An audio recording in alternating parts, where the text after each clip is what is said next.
Boa tarde a todos. Um agradecimento naturalmente por estar aqui e a organização, na pessoa da Sofia. Dizer ao mestre Manuel Ferreira Patrício que é uma honra e uma alegria reencontrá-lo, ainda mais em Amarante. A má notícia é que eu tinha umas 20 páginas para ler e a boa notícia é que não vou lê-las. Eu vou aproveitar que o título fala de gente que se encontra à mesa do café e basicamente, apesar desta história estar muito bem contada, eu vou tentar aqui contá-la numa experiência mais peripatética, mais informal, porque faz sentido e tem muito a ver com uma experiência muito recente. Antes disso, desculpem, só um pequeno parênteses. Dizer-vos a razão pela qual eu conheci Teixeira de Pascoais. Pascoais chega-me na Faculdade de Teologia da Universidade Católica, numa aula de seminário sobre o gnosticismo no pensamento e na poesia de Teixeira de Pascoais, lecionada pelo professor Ângelo Alves. Recentemente falecido, o professor Ângelo Alves morreu no início deste mês de março. Tínhamos um congresso na Católica há uma semana e meia sobre Raul Brandão. Foi um certo choque ter aquelas linhas escritas que eram linhas de homenagem e passaram a ser linhas de homenagem em invocação da memória, porque ele morreu entre a semana que as escrevi e a semana do colóquio. E deixar aqui este agradecimento assim um bocadinho público, também uma invocação da memória, que foi um homem que o professor Ângelo era um homem, quem o conheceu, e muitos de nós aqui conheceram-no, era um homem muito formal, até sisudo, que os alunos da Faculdade de Teologia evitavam com fervor, na medida em que ele era o professor de Ontologia no primeiro ano, e aquilo assemelhava-se a uma espécie de mandarim ou uma língua antiga completamente morta, e o professor Ângelo tornava-se uma pessoa a quem nós não nos acercávamos com muita facilidade pelo grau de exigência e pela sua personalidade. E quando eu me inscrevi neste seminário sobre Teixeira de Pascoais, confesso que as minhas opções eram a primeira, a segunda, e como estavam todas cheias, tive que ir mesmo para a do gnosticismo Teixeira de Pascoais, que era alguém de quem ouvira falar, mas de quem não lera um único poema, um único texto. E quando entrei naquela primeira aula, que começou exatamente com o professor Ângelo a começar a leitura do Regresso ao Paraíso, foi uma espécie de epifania. Devo-lhe isso, devo-lhe muito mais do que isso, e fica assim aqui feita informalmente essa homenagem. Eu também vou ter muito cuidado com o tempo, portanto, à 1h, está esta comunicação feita. Dizia então, fechado este parênteses, que a semana passada tive a oportunidade de ser convidado pelo Parlamento Europeu, nos 60 anos, no contexto dos 60 anos da assinatura do Tratado de Roma, para ir fazer uma pequena comunicação que tinha como ponto de partida uma afirmação do Steiner que diz que a Europa é feita de cafetarias e cafés, desenhe-se o mapa das cafetarias e obter-se-á um dos marcadores essenciais da ideia de Europa. E, portanto, esse foi o ponto de partida e, de certo modo, a leitura que fiz, com mais ou menos acuidade, com mais ou menos oportunidade, com mais ou menos pessimismo, é aquela consciência de que nos desaparecem os gigantes sobre cujos ombros vemos mais e mais longe, mas também nos desaparecem os cafés devidamente restaurados, que se tornaram ou que se tornam espaços para turistas, já sem inteligência autóctona, nem poetas residentes. E este é um bocadinho o mote, é recuarmos hoje aqui, nestes 15 minutos de conversa relativamente informal, que recuarmos 90 e poucos anos, 93 anos, até 1924, para perceber esse chiado aonde chegou o Teixeira de Pascoais, e onde conseguiu um séquito, e onde conheceu, entre outros, um discípulo tão bem amado como Henrique Passos d'Arcos, e onde estabeleceu uma boa parte da sua relação mais íntima com poetas amigos como Mário Beirão, mas sobretudo com Raul Brandão. Eu, no título desta comunicação, introduzi o Guilherme de Faria. E o Guilherme de Faria é um autor fundamentalmente desconhecido, a quem eu dediquei o meu trabalho de doutoramento, e que me foi apresentado por Pascoais. Terminará aí a nossa conversa nestes 20 minutos, mas dizer-vos que este Guilherme de Faria é um autor pouco conhecido, um autor que ocupa uma plataforma relativamente secundária na história da literatura portuguesa. Foi um poeta que nasceu em Guimarães, não muito longe, em 1907, em outubro. fez a sua infância em Guimarães e a sua formação, uma família minhota e tradicional, católica. E o pai, como era médico, dir-se-ia hoje infecciologista, na altura não havia essa designação, foi chamado por Sidónio Pais, na década de 10, no final da década de 10, para combater o surto da gripe espanhola. E logo a seguir a família, uma enorme família, acompanhou e foi viver precisamente ali para a Rua da Horta Seca, junto ao Largo de Camões. Da porta da casa do Guilherme de Faria, via-se a Brasileira do Chiado. E aquela criança que ali chegou muito novinha, com 12 anos, tinha à direita o Chiado, tinha à esquerda o Bairro Alto. E só podia ser poeta. E então o que é que acontece? Acontece que ele inscreve-se no Liceu Pedro Nunes, na turma do recém-chegado de Macau, Joaquim Passo de Arcos. E por ele conhece depois o Henrique, o irmão mais velho, e toda uma série de jovens que ali na casa dos 14, 15, 16 anos vivem todo aquele bulício das cafetarias de Lisboa na década de 20.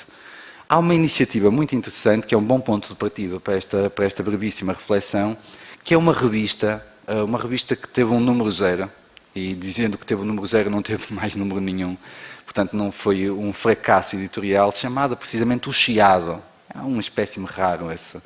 E era dirigida pelo João Amial e pelo Luís de Oliveira Guimarães, que eram dois boémios, dois bons conhecedores daquilo que era o Chiado naquela década. E é muito curioso o programa que está bem estruturado nesse número 0 dessa revista chamada O Chiado. Diz assim: há vários chiados no Chiado. Há primeiro o Chiado da manhã, esperto cinematográfico, anónimo, bulício de corpos, farândula de destinos, com uma grave e emotiva sugestão de atividade humilde. Há depois o Chiado quase deserto do meio-dia às 2, o Chiado intervalo, esperando que Lisboa almoce para que Lisboa passeie. A seguir o Chiado instável, indeciso, das 3 às 4, mulheres que desfilam no drama de fazerem as suas compras nas lojas do centro, homens que o interesse agita ou que o dever orienta, gente que passa continuamente, sem parar em parte nenhuma.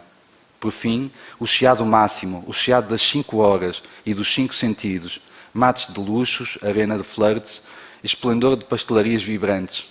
Depois outro intervalo, o jantar, e no epílogo, já sob os arcos voltaicos acesos, o Chiado da conversa, da má língua, dos grupos irónicos, dos notâmbulos. Esta revista, que se chama Chiado, Chiado maiúsculo, quer ser a síntese de todos esses chiados cotidianos, a síntese, o corolário, a anedota e, sobretudo, o boato. Quer acompanhar o Chiado desde o cortejo luminoso da manhã até à plenitude mundana da tarde e até à malícia crítica da noite. Quer ser a costureira que vai para o ateliê, o político que vai para o terreiro do Paço, a mulher esbelta que vai para o chá, o homem desocupado que vai para a porta das tabacarias e o intelectual, é claro, que estaciona à esquina da Bertrand e junto às vitrinas da Portugal-Brasil. Será isto um programa? Se acham que é, tenham porém a certeza de uma coisa, é que é um programa alterado por todos os motivos imprevistos, tanto mais que o nosso principal motivo é o próprio imprevisto, que é a grande atração, a grande sedução da vida. Portanto, este era o mundo que José Augusto de França também bem descreve, e é neste Chiado que este Guilherme de Faria acaba por ser poeta. É muito próximo dos meios mais conservadores, próximo dos meios integralistas, amigo pessoal e ainda parente afastado do Alfredo Pimenta. Este rapazinho publica o seu primeiro livro em 1922, um segundo livro ainda em 22 e em 24 o terceiro livro, chamado Sombra. Este mesmo miúdo publica em 26 outro livro, em 27 mais 2 e póstumamente, porque se suicida com 21 anos em 1929, em janeiro, uma antologia da sua poesia que reúne 100 poemas e um último poemário intitulado Desencanto. Portanto, em 22, Guilherme de Faria, com 14, 15 anos, era já um poeta publicado. Era um miúdo com uma personalidade muito, muito interessante. Com um interesse, com uma biblioteca, com uma cultura verdadeiramente estranha para a sua idade, portanto com uma precocidade tremenda, e que beneficiou, nesse mesmo ano de 1922, com um acontecimento dramático da vida de Pascoais que lhe vai mudar, de certo modo, uma rotina estruturante. Em 22, como sabemos, morre o pai de Pascoais. Como lembra a irmã Maria da Glória, depois da morte do seu pai, o poeta nunca mais suportou os invernos em Pascoais. A lareira, onde tanto conversavam, perdeu todo o interesse para ele. Desapareceu para sempre o calor, por mais lenha que lhe deitassem. Resolveu ir passar os invernos a Lisboa, com a mãe, a irmã Miquelina e a sobrinha e afilhada Maria José, que viviam com ele. Isto é absolutamente incrível, porque na verdade, hoje em dia é quase inconcebível que uma família amarantina, que ainda por cima habita uma casa nos arredores, nos arrabaldes rurais da cidade de Amarante, se desloque totalmente, família, empregados, malas, imaginem a logística, e por vezes passavam de outubro a março em Lisboa. É Maria José Teixeira de Vasconcelos que recorda esse período e as estados em Lisboa. Cito: nos primeiros anos, alugámos uma casa na Calçada da Estrela, 129 segundo. Passamos um inverno numa pensão na Rua Alexandre Herculano e depois instalamos-nos numa simpática e romântica estalagem na Rua das Janelas Verdes, 31, em Orcausa. Ainda hoje está lá o sítio, está melhor do que nunca, creio. E descreve o cotidiano de Teixeira Pascoais em Lisboa. De manhã escrevia. À tarde descia e subia ao Chiado com 2 amigos e não faltava às tertúlias da Brasileira e às reuniões à porta da Bertrand, onde apareciam Raul Brandão, Mário Beirão, Câmara Reis, o extraordinário pintor colombano Bordal Pinheiro e outros. Curiosamente, Joaquim Passos de Arcos lembra também isto e fala muito dessa mesa. Na mesa do fundo da Brasileira do Chiado sentavam-se Teixeira de Pascoais, Vitoriano Braga e Gualdino Gomes. Apareciam sempre à tarde Raul Brandão, João Correia de Oliveira, Francisco Lage, Alfredo Cortês, Mário Beirão. Foi nesse contexto que Guilherme de Faria conheceu Teixeira de Pascoais. Não temos tempo, mas dizer-vos que o Guilherme de Faria era um miúdo com 15 anos, interessadíssimo por poesia, rapidamente se acercou do séquito de Pascoais e se sentou nele. Basicamente, trocaram livros, conversavam nestes fins de tarde na Brasileira do Chiado e, por alguma ousadia sua, oferece para editar, para ser o editor de Teixeira de Pascoais. É incrível isto, porque na realidade este Guilherme de Faria tinha um total desinteresse pelos estudos, fracasso inclusive no então 5º ano, e tem para si, que com a cultura literária que dispõe, podia ser um bom editor. E nada melhor do que começar por ser o editor de Teixeira de Pascoais, que nessa altura tem 47 anos. Não sei que tipo de relação pode ser fácil. Imaginem um autor como Pascoais na década de 20. Eu lembro que a obra de Pascoais está fundamentalmente editada. Se ele tivesse deixado de escrever em 1920, 20 e pouco alteraria a importância que ele tem verdadeiramente na história da poesia portuguesa, porque depois a sua obra, como sabemos, vai ter outras dimensões. Ainda não foi o tempo das grandes biografias, mas como poeta está ali fundamentalmente escrito, digamos. E então um miúdo de 15 anos acerca-se deste homem, deste gigante, não é? E oferece para ser seu editor. Tão estranho como Guilherme de Faria ter tido esta ousadia foi Teixeira de Pascoais ter aceito. E na realidade o Guilherme de Faria foi o editor daquelas edições muito bonitas, muito sóbrias, pequeninas, mas cuidadas da Elogia do Amor, em 24, de Londres, dos sonetos, uma antologia de sonetos muito interessante, e do famoso Dom Carlos. Portanto, este Guilherme de Faria, com 15 anos, desculpem-me acentuar, só tem 6 minutos, acaba por ser editor de Pascoais. É óbvio que ambos se enganaram um ao outro. E ambos se enganaram, foi sem intencionalidade nenhuma, não há dolo. Mas o Guilherme de Faria imaginou que, editando Pascoais, iria vender mundos e fundos. O Pascoais nunca vendeu, como nós sabemos.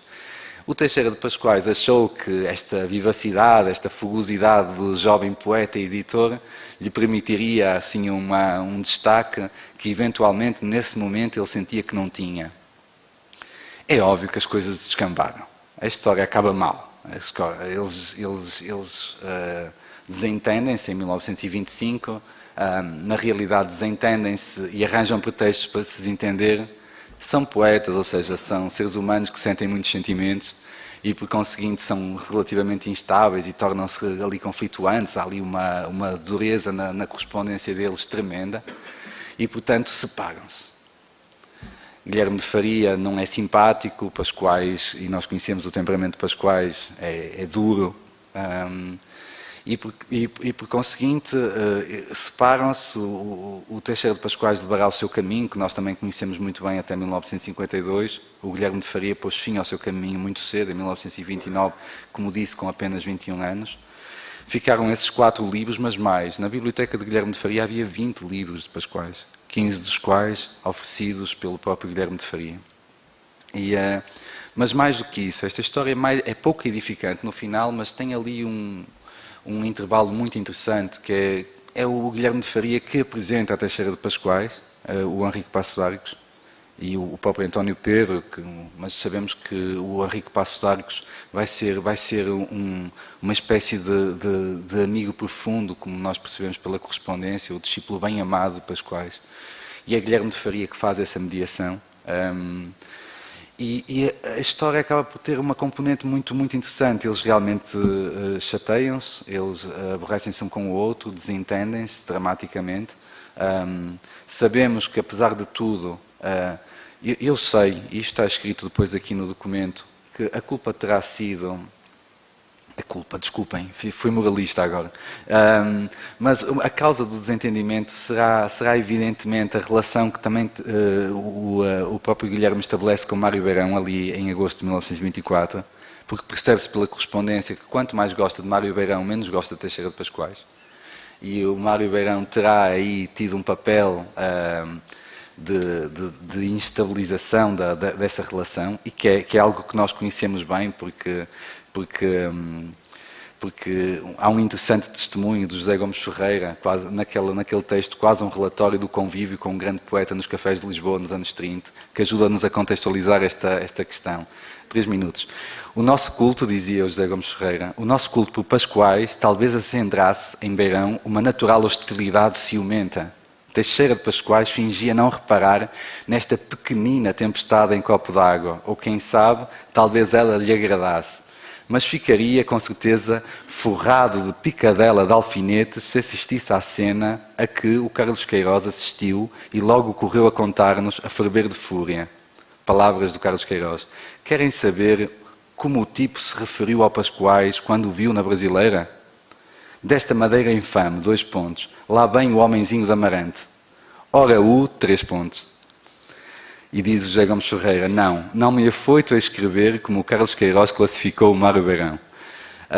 Na realidade isto já existia, e este é o mesmo meio literário em que Teixeira de Pascoais desprezava a poesia, como sabemos, Fernando Pessoa, e este afirmava que o poeta de Amarante sofria de pouca arte.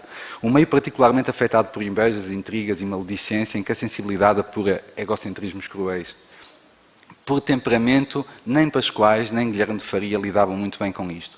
Eu vou terminar, faltam-me 2 minutos, para dizer que eu tinha já um projeto de doutoramento aprovado e já relativamente avançado sobre precisamente o gnosticismo na poesia do Teixeira de Pascoais, quando descobri, em 2003, talvez 2004, uma primeira edição do Gênio Português, assinada por Pascoais ao Guilherme de Faria. Até aí nunca tinha ouvido falar de Guilherme de Faria e foi isso que, de certo modo, me despertou este interesse por este poeta tão precocemente morto.